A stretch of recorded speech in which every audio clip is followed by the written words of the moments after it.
Iran में चल रही जंग के बीच जब पूरी दुनिया की निगाहें पश्चिम एशिया पर थीं, उसी समय भारत ने वो कर दिखाया जिसकी भनक ना चीन को लगी न पाकिस्तान को। भारत ने एक ऐसी घातक मिसाइल तैयार कर ली है जो 9000 किलोमीटर प्रति घंटे की रफ्तार से आसमान को चीर देगी और दुश्मनों को छू भी नहीं पाएगी कि वो खाक हो चुके होंगे। DRDO के गुमनाम लेकिन असाधारण वैज्ञानिकों ने 2 ऐसे खतरनाक हथियार बना डाले हैं जो अब तक सिर्फ अमेरिका और चीन के पास हुआ करते थे।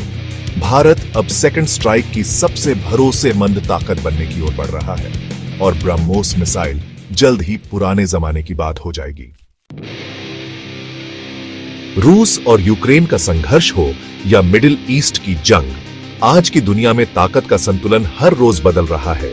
लेकिन एक देश है जो शांत दिखते हुए अंदर ही अंदर ऐसी शक्ति का निर्माण कर रहा है जिससे टकराने की हिम्मत कोई नहीं कर पाएगा। वो देश है भारत। आज का भारत सिर्फ अपनी सीमाएं नहीं बचा रहा, वो दुश्मन की सीमा में घुसकर उसे सबक सिखाने की तैयारी कर चुका है। ऑपरेशन सिंदूर जैसे मिशनों ने हमें हमारी असली ताकत और कमजोरियों का एहसास कराया। अब भारत उन कमियों को दूर करने के लिए दिन रात जुटा है। तीनों सेनाएं, थल, जल और वायु, आने वाले युद्धों के लिए खुद को आधुनिकतम बना रही हैं।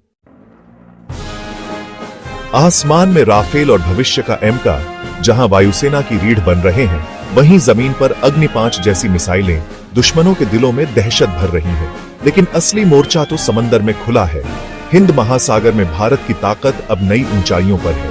चीन जो ग्वादर पोर्ट और स्ट्रिंग ऑफ पर्ल्स से भारत को घेरने की साजिश कर रहा है, उसे जवाब देने के लिए भारत ने एक गुप्त रणनीति तैयार की है, पनडुब्बियों और उन पर तैनात होने वाली मिसाइलों की। यहीं से कहानी में एंट्री होती है भारत की सबसे घातक मिसाइल के छह की। यह एक साधारण मिसाइल नहीं है, यह वो अस्त्र है जो भारत को न्यूक्लियर ट्राइड की उस ताकत में लाकर खड़ा करता है जो अब तक गिने चुने देशों के पास थी। के के नाम हमारे वैज्ञानिक और पूर्व राष्ट्रपति डॉक्टर APJ अब्दुल कलाम के नाम पर है। यह एक सबमरीन लॉन्च्ड बैलिस्टिक मिसाइल है, यानी इसे पनडुब्बी से लॉन्च किया जाता है, जिससे इसकी पकड़ और भी अजेय बनती है। जमीन पर मौजूद लॉन्चरों को सैटेलाइट से देखा जा सकता है, लेकिन सैकड़ों मीटर नीचे समुद्र में छिपी पनडुब्बी को खोजना लगभग नामुमकिन है। के-6 की असली ताकत उसकी रफ्तार है, 7.5 मैक, यानी करीब 9261 किलोमीटर प्रति घंटा। इसका मतलब है कि यह दिल्ली से इस्लामाबाद की दूरी महज 6 से 7 मिनट में तय कर सकती है। इतने कम समय में दुनिया का कोई भी एयर डिफेंस सिस्टम प्रतिक्रिया नहीं दे सकता, चाहे वो अमेरिका का थाड़ हो या रूस का S-400। पर के-6 की कहानी यहीं खत्म नहीं होती। इसकी दूसरी सबसे खतरनाक खूबी है इसकी रेंज, 6000 से 8000 किलोमीटर तक। यह रेंज के-6 को इतना मारक बनाती है कि वह हिंद महासागर से उठकर पाकिस्तान, चीन, मिडिल ईस्ट, यूरोप और अफ्रीका तक को तबाह कर सकती है। के-6 कोई इत्तेफाक नहीं है, यह DRDO के सालों की तपस्या है। पहले आई के-15 सागरिका जिसकी रेंज 750 किलोमीटर थी, फिर आई के-4 जिसकी रेंज 3500 किलोमीटर, उसके बाद के-5 जिसकी सीमा 5000 से 6000 किलोमीटर तक पहुंची। लेकिन के-6 एक विशाल छलांग है जो भारत को अमेरिका और चीन के बराबर खड़ा करती है। अब बात करते हैं MIRV टेक्नोलॉजी की, यानी multiple independently targetable re-entry vehicle.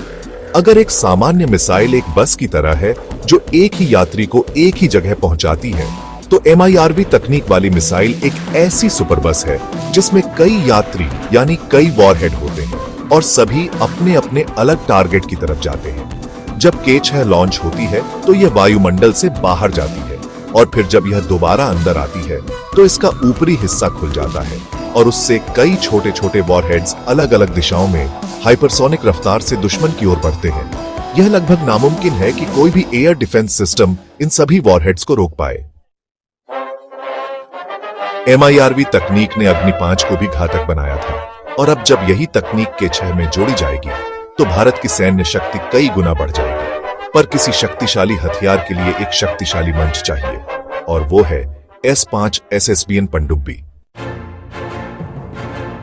S-5 यानी सबमर्सिबल शिप बैलिस्टिक न्यूक्लियर, ये पनडुब्बियां एक पूरी तरह से न्यूक्लियर चालित जलरथ हैं। इन्हें सतह पर आने की जरूरत नहीं होती। और ये महीनों तक समंदर में अदृश्य रह सकती हैं। S-5 पनडुब्बियां अरिहंत क्लास से कहीं बड़ी और शक्तिशाली होंगी। इनका वजन 13,500 टन तक होगा, जबकि अरिहंत महज 6,000 टन की थी। जहां अरिहंत 4 के 4 या 12 के 15 मिसाइलें ले जा सकती थी, वहीं S-5 अकेली ही 8 से 12 के 6 मिसाइलें लेकर दुश्मन के पूरे देश को बर्बाद करने की ताकत रखती है। इनका इंजन इतना शांत होगा कि ये समंदर के ब्लैक होल की तरह होंगी, मौजूद लेकिन अदृश्य। यही उन्हें बनाता है सेकंड स्ट्राइक का सबसे भरोसेमंद हथियार। अगर भारत पर पहला न्यूक्लियर हमला हो भी जाए तो ये पनडुब्बियां बची रहेंगी और पलटवार करेंगी, ऐसा पलटवार जो दुश्मन को मिटा देगा। यह जोड़ी K6 और S-5 भारत की परमाणु नीति का दिल है। ये हथियार युद्ध करने के लिए नहीं बनाए गए, बल्कि युद्ध को रोकने के लिए है। ये डर पैदा करने के लिए नहीं, बल्कि सुरक्षा सुनिश्चित करने के लिए है। ये है शांति की सबसे बड़ी गारंटी।